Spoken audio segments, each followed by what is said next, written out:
Está aqui hoje mais uma vez. Doutora, muito bom dia. Muito bom dia, Irlan. Muito bom dia a todos os ouvintes da Rádio 104 FM.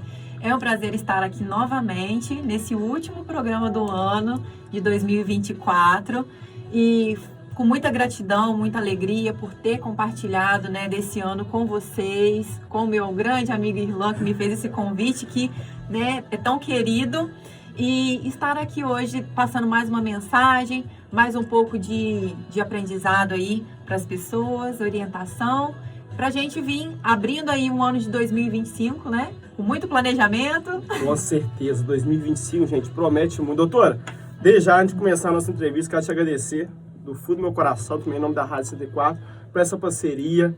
Isso é um presente não só para mim, para a rádio, mas para a população. Tem sido muito importante.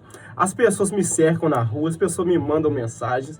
Isso é muito importante para todos, ter esse conhecimento de informações, porque a humanidade, em pleno século XXI, inovação tecnológica, muitas fontes de comunicação, mas informações válidas e verdadeiras e frutíferas, nós vemos muito pouco. A Fátima esteve aqui outro dia e falava sobre isso, é uma grande verdade. Nós vemos muitas fontes brincando, brincadeirada, não que isso seja errado, mas a humanidade precisa de informações, precisa ser bem orientada, e esse é um compromisso que nós temos com você, nós te agradecemos muito. Doutora, vamos lá então. Cara, ano de 2025, nós vemos agora uma preocupação muito grande do brasileiro. O brasileiro tem se assustado muito com aumento do dólar, algumas mudanças que estão tendo. E uma das mudanças que nós muito debatemos aqui nesse ano foi a área previdenciária. Mas, cara, o que você aconselha hoje, como você enxerga que o brasileiro possa se preparar de uma forma melhor, idealizar um planejamento previdenciário para o ano 2025 com confiança, como ele que esse ano não fez isso, porque pensar hoje no futuro, eu acho que é o melhor caminho, né, doutora? É isso aí. 2025 se aproximando, as pessoas costumam ter essa atitude de fazer resoluções, de ano novo, fazer uma revisão ali de como foi o seu ano que passou e estar olhando para frente e colocando metas ali para serem alcançadas, planejando mesmo como vai ser o seu novo ano. E é importante, a gente estar falando desse planejamento previdenciário, que é o nosso tema de hoje, que é o quê? Você olhar para o seu futuro, se organizar, para você já ter uma previsão de como vai ser a sua aposentadoria. Então, esse planejamento previdenciário, ele vem para trazendo para você tranquilidade e segurança para aquele momento futuro e muito importante, que é o momento da sua aposentadoria. Então, nós, que já somos mais jovens, que somos hoje a força de trabalho, do nosso país, a gente tem que, sim, dar uma atenção para isso e pensar lá no futuro. Ver o que você está fazendo hoje para você colher lá na frente esses frutos do seu trabalho, e ter uma velhice garantida, com um valor de aposentadoria que seja o melhor possível no seu caso, Cada caso é um caso, a vida de cada um é diferente, Mas esse planejamento previdenciário é esse olhar ali para sua vida previdenciária, para você fazer mesmo essa organização, Doutora, irmão? mas como começar isso então? Conta pra gente. Então, eu irmã, sou, eu vou vamos nos figurar, eu sou o João. Meu planejamento está zero, 2024, não consegui mexer nisso. Qual que é o passo 1? Vamos lá.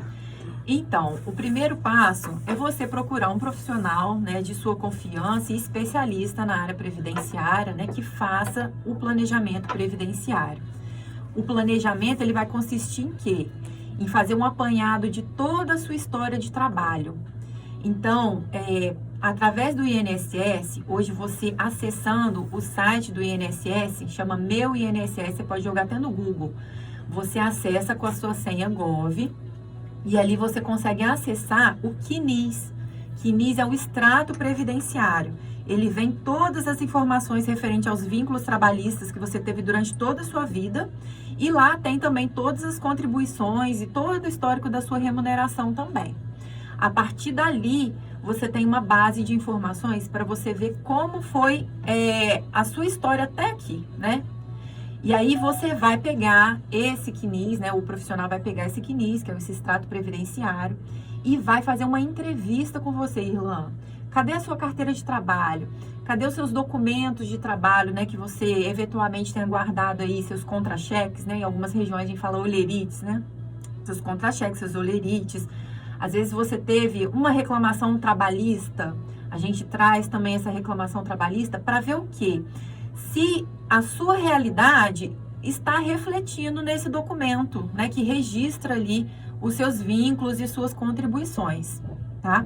Então, o primeiro passo é isso, a gente pegar esse CNIS, pegar todas as suas informações, para a gente bater se tá tudo certinho, porque o INSS, ele não costuma ter muito cuidado com a vida do trabalhador, não. Nossa. Então, o que pode acontecer, Irlan? Na hora que puxar o seu CNIS, ter lá informações faltantes. Às vezes você pode ter trabalhado num local e não está constando lá no CNIS. Às vezes seu empregador na época não fez o registro correto no sistema, né, no e-social, algo nesse sentido. Pode ter também problemas com datas de entrada e de saída do seu emprego. E tudo isso acaba refletindo lá na hora de aposentar. Porque você pode ter alguns meses ou até anos que contariam para somar ali no seu tempo de contribuição que vai estar de fora. Isso vai estar te prejudicando. Entendeu? E, principalmente, verificar essas pendências no seu extrato, para verificar, às vezes, a gente aqui na nossa Itaperuna, né, na nossa região, tem muitas pessoas com trabalho rural. E, geralmente, esse trabalho rural, mais antigamente, né, que não era registrado em carteira nem nada, às vezes isso não está lá no CNIS da pessoa.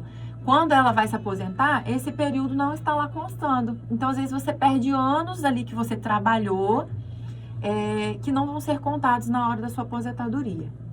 Aí consegue comprovar, doutora? Como é que faz? Então, a questão rural é um pouco mais complicada, porque como essa característica mesmo do rural de ser pouco documentada, às vezes você vai precisar tá mesmo cavando ali para descobrir documentos que comprovem que você era rural. Então, eu vou te dar um exemplo, Irlan. Eu fiz a aposentadoria de um senhor, né? E ele era rural, trabalhador rural, mas ele não tinha o tempo suficiente como rural, né? Ele não tinha os 15 anos completos. E aí a gente precisou juntar o tempo urbano com o tempo rural. Mas ele não tinha documento nenhum da época. Nada, não tinha carteira assinada, ele não tinha recibo de pagamento de salário, não tinha nada. Aí o que a gente faz? A gente procura nos órgãos públicos documentos que constassem lá a informação de que ele era lavrador. Então a gente conseguiu localizar onde? Na certidão de casamento dele, tinha, né, ali na qualificação profissional que ele era lavrador. Aí a gente pede, por exemplo, certidão de inteiro teor de nascimento dos filhos, aí lá estava que era lavrador. Então, assim, a gente vai pescando, tem que fazer uma investigação mesmo na vida desse segurado, para a gente conseguir reunir provas, porque o INSS, ele não aceita só prova testemunhal. Só, né? Isso que eu já ia perguntar. Que existe o chamado cata-cata, né? Pois Sai catando 3 na rua. Então, tanto o INSS como a Justiça, eles exigem pelo menos o início de prova documental. Precisa ter papel. Então, não adianta eu levar o Irlan, eu levar o Lucas lá para falar, não, a Luísa foi rural. Sim, eu trabalhei com ela. Não vale somente a prova testemunhal. Tem que ter documento. Então, às vezes o rural ele tem essa dificuldade de localizar documentos, entendeu? Nossa. Mas aí por isso é importante estar com um profissional qualificado que vai identificar essa situação. Tem outras situações também que às vezes não estão lá, né, no seu CNIS, que é o caso de períodos de aluno aprendiz, né, que a gente pode contar também para somar tempo de contribuição. Ministro de confissão religiosa, pesca artesanal, né, entre outras atividades. Doutor, até 2 perguntas antes de chamar nosso meio comercial, com um assunto tão interessante que eu tô olhando o cronômetro e vai quase para 12 minutos de entrevista já. Doutora, 2 perguntas. As diaristas entram nessa participação também rural ou elas existem outra modalidade? Porque existe também muita modalidade diarista, né? Uhum. Que também não possuem carteira assinada, né? Então, esse cliente meu, inclusive, ele era diarista na época. Entendeu? E por isso tinha dificuldade. Nossa. Porque o diarista, não é diarista da empregada doméstica não, tá? É o diarista rural, que trabalha só a dia, né? Então ele não tem, às vezes, aquele vínculo, é quase que um autônomo, né? Então, a lei, ela modificou de 2003 para trás, a gente consegue fazer essa vinculação ali como uma equiparação ao trabalhador rural. Mas a partir de 2003, a Justiça considera que ele teria que contribuir para o INSS. Então, não bastasse só ele ser rural, ter a qualificação de rural. Porque o rural, o Irlan, ele não paga diretamente para o INSS, né? A contribuição dele, ela é meio que deferida da produção agrícola dele. Então, vamos supor que ele faz venda de produtos da roça, comercialização do leite, né? Então, é tirada a contribuição dele ali dessa comercialização. Então, ele tem uma presunção de recolhimento. Não necessariamente ele recolheu, mas se ele comprovar que ele trabalhou na roça aquele período, já é considerado como se ele tivesse contribuído. Caraca. Então, é um pouquinho complexo, né? Nossa. Doutora, em um último caso também, até sobre essa observação do planejamento, que algumas empresas, parece que não... eu conheço muitos e muitos casos, reclamações, vão para casos de justiça, de empregadores que não depositam ali o fundo dos seus funcionários, todos esses direitos, assim, principalmente do previdenciário. Dá ruim para os caras? Conta pra gente. Então, muitas vezes ocorre da empresa ela de fazer o desconto do salário do funcionário e não repassar para o INSS, né?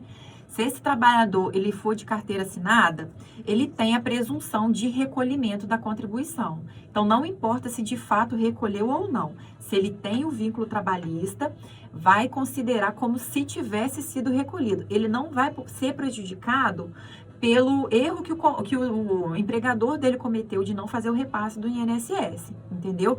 Mas aí o INSS teria que fazer essa cobrança desse empregador, entendeu? Então, ele pode sim ser multado, tem inclusive caracterização de crime nesse caso, tá?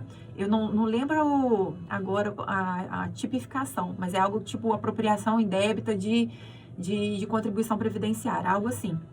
E ele vai ser, sim, responsabilizado. Aí o INSS é que faz essa cobrança desse empregador. Mas o trabalhador ele não vai ser prejudicado nesse caso. Ainda que não for recolhido, vai ser considerado como se tivesse sido.